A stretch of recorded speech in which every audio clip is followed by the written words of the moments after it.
హిందూ సంప్రదాయంలో పూజాది కార్యక్రమాలకు చాలా ప్రాముఖ్యత ఉంది. ఈ బిజీ లైఫ్లో క్రియారూపంలో మనం ఎక్కువసేపు పూజ చేసే సమయం ఉండదు. కానీ ఈ శాస్త్రం మనకు ఎన్నో వెసులుబాట్లు ఇచ్చింది. గృహస్థాశ్రమంలో ఉంటూనే ఆధ్యాత్మిక సాధన చేసుకునేలా మన సంస్కృతి సంప్రదాయంలో కొన్ని పద్ధతులు లేదా నియమాలను ఏర్పరిచారు. అవేంటో అందరికీ తెలుసు, అయినా ఒక్కసారి గుర్తు చేసుకుందామా? మనం నిద్ర లేవగానే స్థితికారకుడైన శ్రీహరిని తలుచుకోవాలి.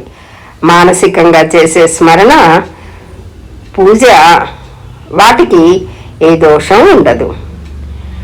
తర్వాత అరచేతులను చూసుకుంటూ త్రిమాతలైన లక్ష్మీదేవిని, సరస్వతీదేవిని, గౌరీదేవిని తలుచుకోవాలి. పాదాలను భూమికి ఆనించడానికి ముందు భూదేవికి నమస్కరించి క్షమాపణ కోరాలి. స్నానం చేసే నీటిలో గంగా, యమున, గోదావరి, సరస్వతి, నర్మద, సింధు, కావేరి నదీ జలాలను భావన చేయాలి. దేవునికి దీపారాధన చేసేటప్పుడు జ్యోతి స్వరూపుడైన పరమాత్మను గుర్తు చేసుకోవాలి. ఆ తర్వాత క్రియారూపంలో పూజాది కార్యక్రమాలను నిర్వహిస్తాము. మనకు ఆరోగ్యాన్నిచ్చే కూరగాయలు, పళ్ళను చూసినప్పుడు అవి పండించడానికి సహకరించిన వరుణదేవుడిని గుర్తు చేసుకోవాలి. వంట చేసేటప్పుడు అగ్నిదేవుని స్మరణ చేయాలి.